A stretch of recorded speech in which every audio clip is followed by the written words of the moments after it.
Hello भाई लोग, as tiffin channel में आपका स्वागत है। आज मैं आपके लिए जीके का टॉप 40 क्वेश्चन लाया हूं। यहां से सभी सरकारी नौकरियों के लिए महत्वपूर्ण प्रश्न हैं। मैं आपके लिए बढ़िया बढ़िया क्वेश्चन लाता हूं, आप लोग देखा करिए, लाइक शेयर सब्सक्राइब जरूर करिएगा। ठीक है दोस्तों, चलिए शुरू करते हैं। दूसरी अनुसूची किससे संबंधित है? बताइए, दूसरी अनुसूची किससे संबंधित है? बताइए दोस्तों। पहला का सी, सभी पदाधिकारियों के वेतन भत्ते के लिए अनुसूची के संबंधित है। ठीक है दोस्तों। तीसरी अनुसूची किससे संबंधित है? तीसरी अनुसूची किससे संबंधित है? बताइए दोस्तों। दूसरा का क्या होगा? बी, शपथ। किससे है? शपथ से। ओके। राज्यसभा में सीटों का आवंटन किस अनुसूची के आधार पर होता है? बताइए दोस्तों, किस अनुसूची के आधार पर होता है? तीसरा का सी, चौथी अनुसूची के आधार पर होता है। ठीक है दोस्तों। राज्यसभा की कुल कितनी सीटें हैं? राज्यसभा की कुल कितने सीटें हैं? कितनी सीटें हैं बताइए दोस्तों। चौथा का कमेंट में आंसर। 250 सीटें हैं। कितने हैं? 250, बी नंबर। राज्यसभा में कितने सदस्य मनोनीत होते हैं? राज्यसभा में कितने सदस्य मनोनीत होते हैं? बताइए दोस्तों। पांचवा का आंसर क्या होगा? कितने होते हैं? 12, बी नंबर। ठीक है, क्या होगा? B number. सर्वाधिक राज्यसभा सीटों वाला राज्य कौन सा है? बताइए दोस्तों, कौन सा है? बी नंबर, उत्तर प्रदेश है। ठीक है। पांचवी अनुसूची किससे संबंधित है? पांचवी अनुसूची किससे संबंधित है? भाषाओं से, अनुसूचित क्षेत्रों और जनजातियों का प्रशासन और नियंत्रण पर, दल बदल, नगर पालिकाओं से। किससे संबंधित है पांचवी सूची दोस्तों? अनुसूची क्षेत्रों और जनजातियों का प्रशासन और नियंत्रण पर रखना, बी नंबर। ठीक है दोस्तों। छठी अनुसूची भारत के किन 4 राज्यों में जनजातीय क्षेत्रों के प्रशासन और नियंत्रण से संबंधित है? बताइए दोस्तों। आठवां का ए, असम से है, त्रिपुरा से है, मेघालय से है, मिजोरम से है। ठीक है, ए नंबर। सातवीं अनुसूची किससे संबंधित है? शपथ से, भाषाओं से, केंद्र और राज्यों के बीच शक्तियों का विभाजन से, दल बदल से। बताइए दोस्तों, किससे संबंधित है? नौवां का सी, केंद्र और राज्यों के बीच शक्तियों का विभाजन, सी नंबर। ठीक है दोस्तों। समवर्ती सूची पर कानून बनाने का अधिकार किसके पास है? बताइए दोस्तों, किसके पास है? 10वां का सी, केंद्र और राज्य दोनों के पास है। ठीक है। आठवीं अनुसूची किससे संबंधित है? आठवीं अनुसूची किससे संबंधित है? दल बदल से, भाषाएं से, पंचायती राज से, नगर पालिका से। किससे सूची, आठवीं सूची किससे संबंधित है दोस्तों? 11 नंबर का आंसर बी, भाषाएं से। किससे? भाषाएं से। मूल रूप से आठवीं अनुसूची में कितनी भाषाएं थी? बताइए दोस्तों, कितनी भाषाएं थी? 18। कितनी थी? 18, बी नंबर। वर्तमान में आठवीं अनुसूची में कितनी भाषाएं हैं? 22 भाषाएं। कितने हैं? 22, सी नंबर। कौन सी भाषा आठवीं अनुसूची में नहीं है? बताइए दोस्तों, कौन सी भाषा आठवीं अनुसूची में नहीं है? बी, अंग्रेजी भाषाएं नहीं है। ठीक है। 9वीं अनुसूची किस संविधान संशोधन द्वारा जोड़ी गई है? पहला संविधान संशोधन 1951, 52वां संविधान संशोधन 1985, 73वां संविधान संशोधन 1993, 74वां संविधान संशोधन 1993। बताइए दोस्तों, क्या होगा आंसर? 15 का ए, पहला संविधान संशोधन 1951। ठीक है। दल बदल कानून किस अनुसूची से संबंधित है? 9वीं अनुसूची से, 10वीं अनुसूची से, 11वीं अनुसूची से या 12वीं अनुसूची से? बताइए दोस्तों, किससे संबंधित है दल बदल? 16 नंबर का होगा बी, 10वीं अनुसूची से संबंधित है। किससे? 10वीं। ओके दोस्तों।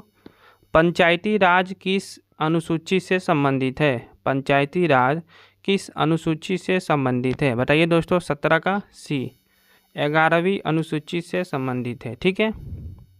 नगर पालिकाएं किस अनुसूची से संबंधित है? 18 नंबर का डी 12वीं अनुसूची से संबंधित है। ठीक है दोस्तों। उद्देश्य प्रस्ताव कब पेश किया गया था? उद्देश्य प्रस्ताव कब पेश किया गया था? 13 दिसंबर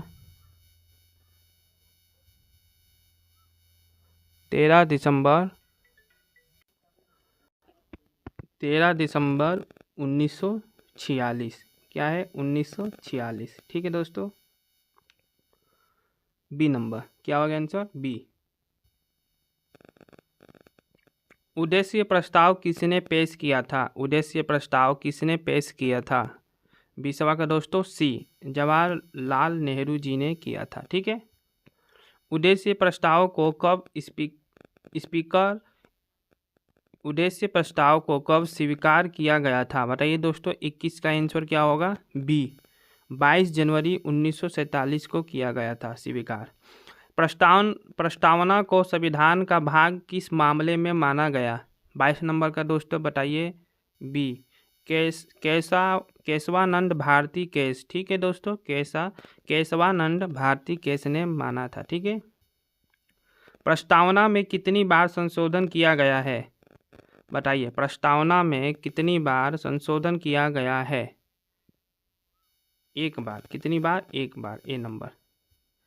प्रस्तावना में समाजवादी, पथनिरपेक्ष और अखंडता शब्द किस संशोधन द्वारा जोड़े गए हैं? बताइए दोस्तों। 24 नंबर का आंसर क्या होगा? ए 42वां संविधान संशोधन 1976। ठीक है। ए नंबर।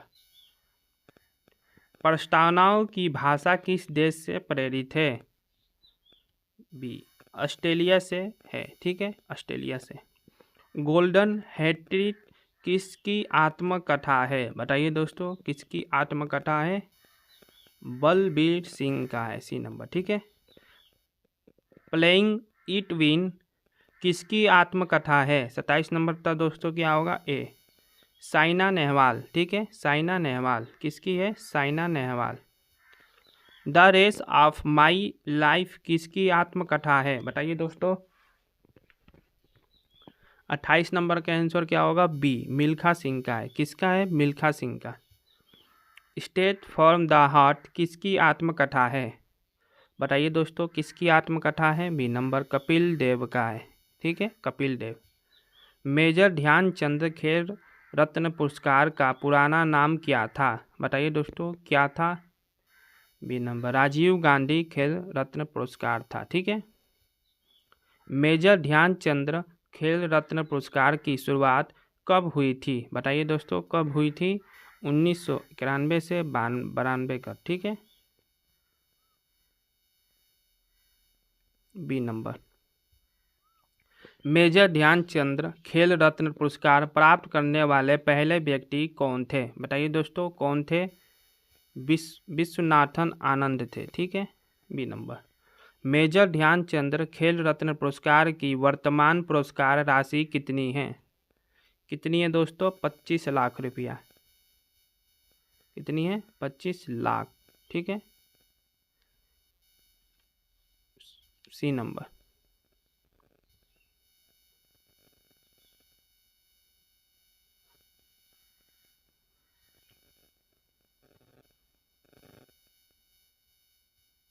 C number. ठीक है दोस्तों। पहली महिला जिसे राजीव गांधी खेल रत्न अब मेजर ध्यानचंद खेल रत्न पुरस्कार मिला वो कौन थी? बताइए दोस्तों। कौन थी? करम मल्लेश्वरी थी। ठीक है। करम मल्लेश्वरी। ध्यानचंद पुरस्कार कब शुरू किया गया था? बताइए दोस्तों। कब शुरू किया गया था? 2002 से। सी नंबर। मानसून शब्द किस अरबी शब्द से लिया गया है? बताइए दोस्तों। 36 का आंसर ए मौसम से लिया गया है। ठीक है। दक्षिण पश्चिम मानसून भारत में किस महीने में प्रवेश करता है? बताइए दोस्तों। 37 का बी जून का पहला सप्ताह। भारत में अधिकतम वर्षा किस मानसून से होती है? बी नंबर दक्षिण पश्चिम मानसून से होती है। ठीक है दोस्तों। भारत में लगभग कितने प्रतिशत वर्षा दक्षिण पश्चिम मानसून से होती है? बताइए दोस्तों। बी 75%। कितनी? 75। भारत में औसत वार्षिक वर्षा कितनी है? ये दोस्तों आपके लिए HW है। आप लोग इसका आंसर कमेंट में बताइएगा क्या होगा। मैं आपके लिए टॉप 40 क्वेश्चन लाया था, मोस्ट इम्पोर्टेंट क्वेश्चन थे, यहाँ से सभी सरकारी नौकरियों में आ सकता है। आप लोग देखिए, आप लोग के लिए बहुत ही फ़ायदेमंद होगा दोस्तों। चलिए मिलते हैं आपसे कल अगले टॉपिक पर। लाइक शेयर सब्सक्राइब कमेंट जरूर करिएगा और कमेंट में बताइएगा आपको अगला टॉपिक किस पर चाहिए, मैं उस पर वीडियो बनाकर लाऊंगा। ठीक है दोस्तों, जय हिंद जय भारत।